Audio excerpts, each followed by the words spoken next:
Hey guys, welcome back to my YouTube channel. So today's video is actually gonna be really interesting because usually in most of my videos I just like jump straight into the topic and like don't even bother to like debrief before I do, but looks like today I'm gonna have to because look at the monstrosity that is my room. And like from first glance it does not look messy, but trust me, coming from an extreme perfectionist and someone who also has OCD, it's messy. I'm gonna clean up my room really quickly and you guys will like get like a little cute montage of it. I don't know why I'm getting so excited over that, but yeah, you guys get a quick montage over me cleaning my room, and then I will jump into the video. But before I also jump into the video, I'm also gonna like give you guys a little bit of a catch up of everything that's happened ever since the last video I posted on here. So yeah, but yeah, without further ado, I'm just gonna go straight into it. Okay, so as you can see here, just from a quick glance of my room, my bed and my dresser is the most messy, and like I organized my bookshelf yesterday. I'm gonna make sure again if it still needs to be organized, and my desk too. So let's start off right there, shall we?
Okay guys, my study table looks a bit more like formidable now, and now that I've finally finished cleaning, the curtains, I'm gonna fix that, the books, I'm gonna take that, and the blankets are there because like I always put blankets there. I ignore the random book. This is all my trash. These are the coats I have to put downstairs, and yeah, so I'm thinking that once I take out the trash, eat something because I'm really hungry, and just kind of rest for a bit, then I will move on to the next segment of this video.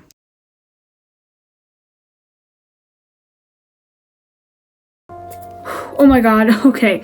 So I have a lot to update you guys on. Oh my god, what is my hair? Basically, the last video that you saw, or like segment that you saw, I guess, in this video was just me cleaning my room. And okay, I did end up cleaning my room, the entire thing, but then my day just got super hectic and my parents were coming back from India, and so just a lot was going on, and today's Mother's Day, etc. So now, like at 10 o'clock at night, I'm finally finding time to sit down and finish the second half of this video. So here I am. Okay, well, let's just get into it because I don't want to waste any more time. You know, but okay, wait, I'm actually forgetting something. Oh yeah, updates. So, number one, like the biggest update of all is that the cover of Conversion is finally revealed, and I have it displayed right here. Yeah, I know, it looks really good. And I'm just super happy to see how it turned out. Like, it really matches the Subversion cover, and it's exactly what I was going for. So that's update number one. Update number two is Subversion is going to be published on Barnes & Noble. So I'm really excited for that, and I don't know when it's going to be published. I'm like thinking sometime this week, maybe early next week, depends on my exam schedule. But yeah. And third of all, the beta reader process for Conversion has begun, so I'm really excited for that. I have 5 beta readers. They're working tirelessly, so shout out to them, whoever is watching, you know. But yeah, those are my 3 major updates. I just wanted to like kind of debrief that with you guys to be like, look, this is my life. I hope you're caught up now. But yeah, guys, that's all of my major updates. Now let's get on to the basis of the video. So the second half of this video, after me cleaning everything, is just me busting common myths about writing. The video is just going to be busting common myths and also mispronouncing myths pretty often. So let's just get right into it. I have actually a website pulled up on my laptop of like 10 common myths, and I'm going to read them aloud and just kind of clarify whether or not they're myths or they're facts. I don't know, coming from a writer's perspective. So guess we'll have to find out now. Alright, myth number 1. Writers have to write every day. This is definitely a myth right off the bat. I don't agree with that statement. I mean, I don't agree that like it's a fact. Like, writers don't have to write every day. You know, like there's no written rule out there like, oh, you have to write this amount every day, or you could write at all every day. Like, it's really not like that. You like, even myself, I don't write every day. I strive to, just so I can actually finish writing a book on time. But if one day I can't, I'm not gonna like hate myself for it, you know. Like, if I can't, then I can't. And like, even for anyone else, like, you don't have to write every single day to feel accomplished. Like, right, the good thing with like writing in general is that you have deadlines, yeah, but you don't have like somebody up your ass like, oh, you have to write this much every day. I hope you don't. That's really dehumanizing. But overall, it's not something you should stress about. Like, if you can't write every day, that's okay. Like, it's okay, bro. Relax. Second myth is writers must read a lot. Yeah, this is definitely a myth, because like, okay, a lot of people, when you want to become a writer, a lot of people like mostly urge you like, hey, you must, if you want to be a good writer, you have to be a good reader, you have to read a lot, blah blah blah. And it's like, yeah, to a certain extent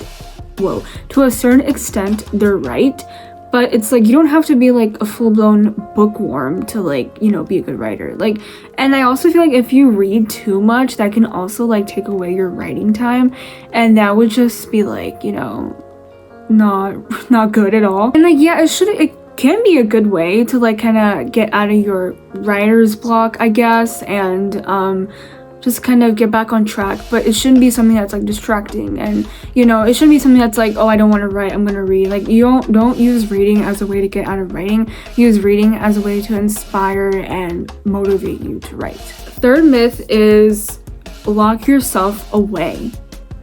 Yeah, this one, let me see what it says. Oh, so basically this myth is saying that basically you should be a solitary person in order to write well, and that's definitely a myth. Like, I am an ambivert, like a mixture of an introvert and an extrovert, which means that I like to stay in every now and then and be antisocial, but I also like to go out every now and then and be with friends, and you know, yeah. And I'd highly disagree with that statement, because it's like, you don't have to be a solitary person to, or like a social person to write or something. I don't know, like it's like a common myth and also stereotype a lot of people have on writers, and people assume that like, oh, you're pretty solitary, you must be a writer or an artist, or oh, you're super outgoing, you must be like something else, and it's just like super annoying.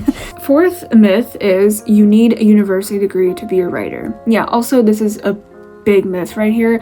I know so many people who do not have a degree at all, like so many famous authors actually, and they're famous authors. I mean, come on, like as long as you can write well and you can get a good story out, like you don't need a degree for that. Like you just have to be good with words. You know. And like there's also people who like have a degree in like something else entirely. Like I know Victoria Aveyard, she has a degree in screenwriting, I think, and she's like a fantasy author, so it's like you really don't need a degree in creative writing or even English specifically to be a writer, you know, like, or even a degree at all, like you're good. Fifth myth is your characters control your writing.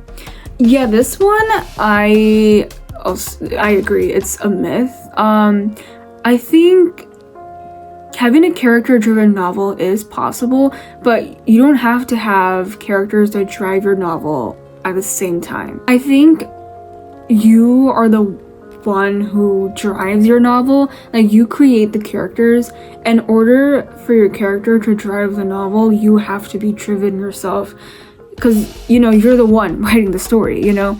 So it's like without you, like the story wouldn't be made. So instead of, you know, placing on your character like, oh, you're the reason why the story is so good, it's like, no, you're the reason why the story is so good. Sixth myth is, oh god, the passion I have for this one.